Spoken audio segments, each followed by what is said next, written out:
अस्सलाम वालेकुम नाज़रीन, मैं हूं आपकी होस्ट नादिया और मेरे साथ मौजूद है हमेशा की तरह डॉक्टर जावेद इकबाल। डॉक्टर जावेद इकबाल बहुत ही काबिल डायबिटोलॉजिस्ट हैं, एंडोक्रिनोलॉजिस्ट हैं एंड एसोसिएट प्रोफेसर मेडिसिन हैं और डायबिटिक इंस्टीट्यूट पाकिस्तान लाहौर में काफ़ी अरसे से अपनी बेहतरीन खिदमत अंजाम दे रहे हैं। आज हम डॉक्टर साहब से जिस बारे में बातचीत करेंगे वो एक मेडिसिन के बारे में है। डॉक्टर साहब को वेलकम कहते हैं स्टूडियोज़ थैंक में। You so much Nadia. अस्सलाम वालेकुम। डॉक्टर साहब, आपकी एक पोस्ट यानी कि जब हमने पहले प्रोग्राम किया था उसमें आपने एक टैबलेट का जिक्र किया था जिसको आपने गेम चेंजर का नाम दिया था। आपने कहा था कि ये गेम चेंजर के तौर पे काम करेगी डायबिटीज़ के मरीज़ों के लिए। तो ये आपने क्यों कहा था, ये अल्फाज जो आपने इस्तेमाल किए? क्योंकि वो पोस्ट हमारी बहुत फेमस हुई है, उसको लेकर बहुत सारे क्वेश्चंस आए पेशेंट्स के, बहुत सारी इंक्वायरीज क्यूरीज आई हैं। तो मुझे प्लीज़ गाइड कीजिए, मुझे भी और सुनने वालों को भी, कि ये गेम चेंजर किस तरह से है। मैंने जिस मेडिसिन का जिक्र किया था जो अभी एफडीए ने उसको अप्रूव किया है वो एक फर्स्ट ओरल GLP-1 एगोनिस्ट है। जी। अब आप पूछेंगे कि इतनी ज़्यादा अंग्रेज़ी में तो बात नहीं समझ आ सकती, उसको सादा तो अल्फाज उसको सादा अल्फाज में ये बताता हूँ कि जब आप खाना खाते हैं और जब आप खाना खाते हैं तो आपकी जिस्म में इंसुलिन प्रोड्यूस होना शुरू हो जाती है, इंसुलिन बनना शुरू हो जाती है। तो ये कोई ऐसे केमिकल ही होंगे ना जो दरमियान में मुखबर के तौर पे काम करते हैं। यानी इधर से खाना थोड़ी उम्र से अभी जा रहा है, उनको वो मुखबर सेंस करते हैं और वो जाके पेंक्रियाज को लब एक वक्त जाके बताते हैं कि भाई इतना खाना आ रहा है, इतना ग्लूकोज लोड है, इतनी इंसुलिन बनाओ, पैदा करो। तो ये अल्लाह ताला ने ऐसा एक सिस्टम बनाया हुआ कि बॉडी के अंदर कई सारे ऐसे मुखबर मौजूद हैं, पैगाम रिसानी हो पैगाम रसान है, फैसिलिटेटर हैं, सहूलतकार कह लें चले, तो ये ज़्यादा अच्छा लफ्ज़ है। तो बॉडी के अंदर भी कई सहूलतकार मौजूद हैं, जो सहूलतकार अगर से ज़रा नेगेटिव लफ्ज़ है लेकिन यहाँ पे हम उसको पॉजिटिव वे में समझना चाहिए। रजाकार तो रजाकार कह लें, हाँ रजाकार भी कह लें, ठीक है। रजाकार केमिकल्स हैं ये, वेरी गुड।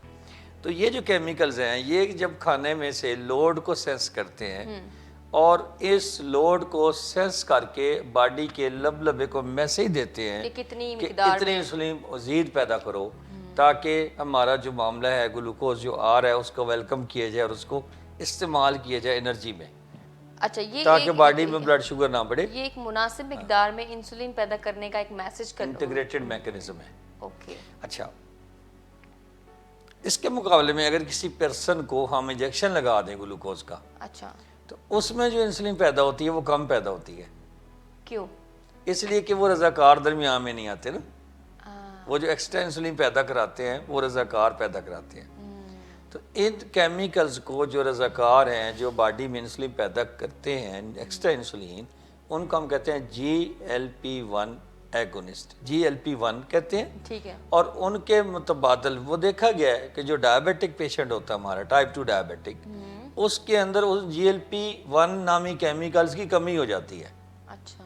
या तो वो बनते ही कम है या वो बनते साथ ही डिस्ट्रॉय हो जाते हैं, यूटिलाइज नहीं हो पाता। तो इसका मतलब है कि हमें अगर बाहर से GLP-1 देना शुरू कर दें तो आपकी बॉडी में 3 किस्म के काम होने शुरू हो जाएंगे। एक, ये जो हर वक्त भूख लगी रहती है डायबिटिक पर्सनस को, उनको लगता है कि उनका पेट भरा नहीं है और ज़्यादा खाना पड़ता है, और ज़्यादा खाते हैं तो ज़्यादा मोटापे का शिकार हो जाते हैं। तो वो जो काम है वो GLP-1 करता है। तो GLP-1 जब कम होएगा तो ज़्यादा खाएंगे, तो अगर GLP-1 दे देंगे तो उनकी भूख ज़रा कम हो जाएगी, नंबर 1। नंबर 2, वो बॉडी में जो रेजिस्टेंस टू इंसुलिन होती है उसको कम करते हैं, मुज़ाहमत इंसुलिन के खिलाफ जो होती है उसको कम करते हैं। और नंबर 3, वो अपने मैकेनिज्म से इंसुलिन भी पैदा करते हैं। ठीक है। तो ये 3 किस्म के काम बॉडी में नहीं हो रहे होते जब इंसान टाइप 2 डायबिटिक होता है। ऐसा केमिकल अगर हम बाहर से दे दें जो बॉडी में ये 3 काम करे, रेगुलेट, तो उसको हम कहते हैं GLP-1 एगोनिस्ट, यानी उसकी तरह का मिलता जुलता केमिकल या रजाकार हमने बाहर से भेज दिया। अब बात समझ आ गई मेरी? तो ये बात, तो इस किस्म के जो केमिकल GLP-1 एगोनिस्ट हैं वो अभी तक जो अवेलेबल थे मार्केट में वो इंजेक्शन फॉर्म में अवेलेबल थे। अच्छा। तो आपका मरीज आया, आपने कहा भाई ऐसा करें कि मिस्टर फलां एंड फलां, आप इंजेक्शन लगाना शुरू कर दें, विक्टोजा का इंजेक्शन लगाना शुरू कर दें, वो वही चीज़ है GLP-1 लेकिन इंजेक्शन फॉर्म में है। और हमने कहा आप डेली इंजेक्शन लगवाना शुरू कर दें, उससे आपकी शुगर लेवल बेहतर होंगे, आपका वेट कम होना शुरू हो जाएगा, भूख कम हो जाएगी। ठीक है। तो मरीज़ का अगला सवाल ये होगा कि डॉक्टर साहब अगर इंजेक्शन ही लगवाने हैं तो फिर तो इंसुलिन भी बेहतर है, इंसुलिन है, हम सही। इतने महंगे इंजेक्शन क्यों लगवाएं? जी। ये बात। फिर एक इंजेक्शन इसी तरह का वीकली आना शुरू हो गया, उसको हम ट्रूलेसिटी के नाम से जानते हैं, अच्छा। और वो भी अवेलेबल है पाकिस्तान में। उससे भी वेट कम होता है, उससे भी आपकी भूख कम होती है, उससे ये सारी इंसुलिन पैदा होने के मैकेनिज्म बेहतर होते हैं। ठीक। अब यहाँ तक साइंसदान है ना काम करते रहते हैं, यहाँ तक बात बनी नहीं, इसलिए कि भाई बात तो सारी इंजेक्शन की गिर्द घूम रही है। और मेशर्ट क्या चाहता है कि ऐसा इलाज जो गोलियों की शक्ल में हो, मरीज की ख्वाहिशात की बात अब कर रहा हूँ, कि वो ऐसा इलाज जो गोलियों की शक्ल में हो, ऐसा इलाज जो शुगर लेवल भी कंट्रोल करे, ऐसा इलाज जो वजन भी कम करे। और खाने पीने की भी कोई इतनी हाँ, बंदिश इस सारी बात को क्या कहते हैं, दो दो और ना, दो चोपड़ी। बोटियां चौपड़ी हुई तो ये वो वाली बात है, यानी दो दो चौपड़ी भी खाए, वेट भी कम रहे, शुगर भी कंट्रोल रहे, पांचों तो घी में भी इसलिए इसको कहते हैं। पांचों घी में और उंगलियां कढ़ाई में, ये वाली वो वाली बात है। ठीक है, तो आप जब बात करते हैं इस टैबलेट की जिसको हम सीमाग्लूटाइड के नाम से लॉन्च हुई है और एफडीए ने उसकी अप्रूवल दे दी है, फेडरल ड्रग इन्वेस्टिगेशन अथॉरिटी जो होती है अमेरिका की, उसने अप्रूवल दी है। तो ये ड्रग अब इससे पहले इंजेक्शन फॉर्म में अवेलेबल थी, अच्छा। जो इंसुलिन की तरह लगता था और वीकली लगता था, लेकिन अब इसकी ओरल टैबलेट आनी शुरू हो गई है, अच्छा। और वो 7 to 14 mg स्ट्रेंथ में अवेलेबल होती है, और अब यूएसए में वो अवेलेबल है फ्रीली, और वो यूज़ की जा रही है। और उससे क्या बेनिफिट हो रहा है कि मरीज़ों का 1.4% HbA1c कम हो रहा है, haemoglobin A1c, that's nice. 3 to 4 kg weight reduction हो रही, वजन वाह, कम हो रहा है। ये थोड़ी बात है, बहुत बड़ी बात तो है। इसलिए मैं कहता हूँ दैट्स अ बिग कि ये गेम चेंजर है, गेम चेंजर है। ये असल इसने पैथोलॉजी एड्रेस की है, इससे डायबिटीज की ट्रीटमेंट में एक बहुत बड़ी मार्का क्या कहते हैं असर किया है। Single medicine can replace the other. हाँ, that will replace others. Yes yes, और जिस दिन ये पाकिस्तान, अब देखें यूएसए में जो चीज़ आती है वो दुबई में आ जाती है, एग्जैक्टली। और दुबई में जो चीज़ आई वो पाकिस्तान में आ countries गई, में, इंडिया, वन और अदर वे आना शुरू हो जाएगी। राइट। तो कुछ ही दिनों बाद फिर ज़ाहिर है कि लाइसेंसिंग भी हो जाएगी, लाइसेंसिंग हो जाएगी तो उसका रेट भी थोड़ा कम हो जाएगा। अच्छा, तो यानी कि ये हमारे सुनने वालों के लिए जो डायबिटिक्स हैं उनके लिए ये बड़ी खुशखबरी खुशखबरी है। है कि एक ऐसी मेडिसिन, जैसे डॉक्टर साहब ने इसको गेम चेंजर का नाम दिया, कि ऐसी गोली है, इंजेक्शन की फॉर्म में भी नहीं है, तो वो खाने से डायबिटीज़ को मैनेज किया जाता है एक बेहतर तरीके के मिस साथ। नादिया, मैं बताऊं कि दो आप हमेशा कहती हैं कि मैं डायबिटिक इंस्टीट्यूट इससे पाकिस्तान बड़े अरसे से काम कर रहा हूँ, अरसा भी काफ़ी वाकई ज़्यादा हो गया। तो जब हमने काम शुरू किया था डायबिटिक इंस्टीट्यूट पाकिस्तान में, तो हम यहाँ सेशंस किया करते थे, यहाँ पेशेंट्स बैठे होते थे आपकी जगह पे, जी। और सामने हम फिल बदी सेशंस करते थे। अच्छा। वहीं पे मरीज सवाल करते थे और हम उनके सवालों के जवाब जवाब आ देते थे। ये था वो उस वक्त इंटरेक्शन। और ये पहला इंस्टीट्यूट था प्राइवेट सेक्टर में या सोशल सेक्टर में कि जहाँ पे डायबिटीज़ के सेशन शुरू होना शुरू हुए, राइट। और वहाँ से लोगों ने हिम्मत पकड़ी, डायबिटीज़ को एक मुश्किल के तौर पे लेने की बजाय इसको एक्सेप्ट करना शुरू किया, क्योंकि अवेयरनेस ही इलाज है, अवेयरनेस। एजुकेशन ही इलाज है। तो आप अब देखें कि डायबिटीज़ हो गई हर तरफ। पिछले 15 साल के अंदर 4 डायबिटिक सेंटर्स जो हैं उनके अंदर एंडोक्राइन क्लिनिक्स भी शुरू हो गए, और वो एंडोक्राइन की बाकायदा ट्रेनिंग में देने लगे डॉक्टर्स को। और वो डॉक्टर्स जो अपने शोबे में पहले ही मुमताज़ थे, यानी वो मेडिकल स्पेशलिस्ट ऑलरेडी थे, और उन्होंने फर्दर अपनी स्पेशलाइजेशंस की एंडोक्रिनोलॉजी के अंदर, जिसमें डायबिटीज़ 80% होती है। जो एंडोक्रिनोलॉजी का फील्ड है उसमें डायबिटीज़ का पोर्शन मोर देन 80% है, मरीज़ों की तादाद के हवाले से बात करें। तो इसका मतलब है जो एंडोक्रिनोलॉजिस्ट है वो मेनली डायबिटोलॉजिस्ट भी है। तो मैंने भी उसमें अब वो अपना कंप्लीट कर लिया, आपको पता है। तो ये है कि ये एक चेंज है बहुत बड़ी, और इस अरसे में मैंने कई सारी मेडिसिन आती और जाती देखी है, और वो कई सारियों के नुकसान ज़्यादा थे, कई सारियों में कई और मसले ऐसे थे जो उनका फ़ायदा नहीं हो रहा था। चल रहा है ना साथ साथ। लेकिन मैंने देखा कि ये जो GLP-1 की जो गेम है ना, GLP-1 के जो एनालॉग्स आने शुरू हुए हैं, ये वाकई एक मुआजिज़ा थे। वाह। इसलिए मुआजिज़ा कि भाई इंसुलिन लगाते हैं तो वेट तो बहरहाल बढ़ जाता है, बढ़ जाता मरीज़ खाना शुरू कर देता है ज़्यादा, और फिर उस तरह की वाक नहीं करता तो वेट भी होना शुरू हो जाता है।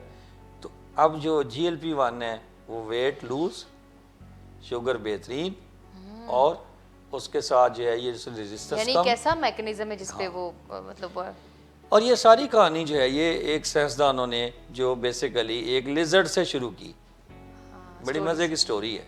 तो एक लिजर्ड जो साल में कोई 1-2 दफ़ा खाना खाती होती थी, उन्होंने उसको स्टडी करना शुरू किया कि उसकी बॉडी में ऐसा कौन सा केमिकल है जो उसको भूख नहीं लगने देता, और खाना खाती है तो मैदे भी बैठा रहता है वो। तो हमारे लोगों को मैदे तो हर वक्त ही खाली रहते हैं, सुबह नाश्ता किए, दोपहर दफ्तर जाके 1 कप चाय पी रहे हैं और फिर लंच कर रहे हैं। तो आपको पता मैक्सिमम टाइम इन कामों पे ही जो है लगता है जब ऑफिस। लेकिन फिर भी मिनिमम एक खाने से दूसरे खाने के दरमियान 3 घंटे का गैप होना चाहिए। चाहिए। ये तो डायबिटीज के लिए हो गया ना, हमारे यहाँ ज़्यादा भी टाइम दिया जा सकता है। तो अब उन्होंने उस GLP-1 केमिकल को वहाँ से निकाला कि ये GLP-1 है, उसका GLP-1 है जो लंबा अरसा काम करता है और उसके स्टमक को खाली नहीं होने देता। यानी खाना जो खा लेती है उधर ही बैठा रहता है, जब खाली होगा तो उसको भूख लगेगी ना। तो इस किस्म के केमिकल फिर बनाए गए कि डायबिटिक्स को भी ऐसे केमिकल्स की ज़रूरत है जिससे उनकी भूख कम हो, उनका मैदा ज़रा खाना को स्लोली जज़ब करे, बहुत फास्ट ना करे। जो ही खाना खाएं और वो खाली हो जाए मैदा तो फिर दोबारा भूख लग जाएगी। तो ये इसको कहते हैं स्लोइंग द गैस्ट्रिक एम्पटिंग, ठीक है। यानी उसका खाली करना जो है मैदे का, उसको स्लो करना।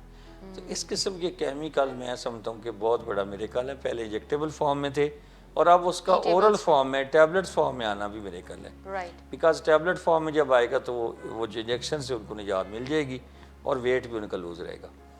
अच्छा 2019 में मैंने कई मेडिसिन का जिक्र किया कि ये नई मेडिसिन आई हैं, फिर अब 2020 आ गए। 2020 में खुशखबरियाँ फिर शुरू हो गई हैं।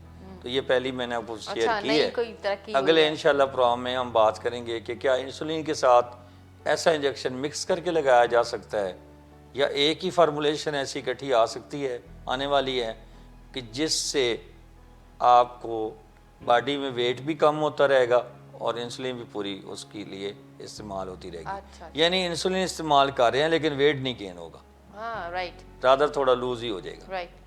ये वाली बात। आपने इस मेडिसिन को गेम चेंजर का नाम तो दिया, जाहिर है आपने इसके बहुत सारे बेनिफिट्स बताए हैं, लेकिन मुझे बताएं कि इस मेडिसिन को यूज़ करने के क्या साइड इफ़ेक्ट्स हैं पेशेंट के लिए? इस किस्म की जितनी मेडिसिन हैं GLP-1 जिनको हम कहते हैं, ये सारी मेडिसिन जो हैं ये टू सम एक्सटेंट जो है ये करती हैं, ये आपका GI डिस्टर्ब कर सकती है, मैदा डिस्टर्ब कर सकती है। तो कुछ लोगों को उसके साथ मतली और इस तरह की कैफियत रहती हैं।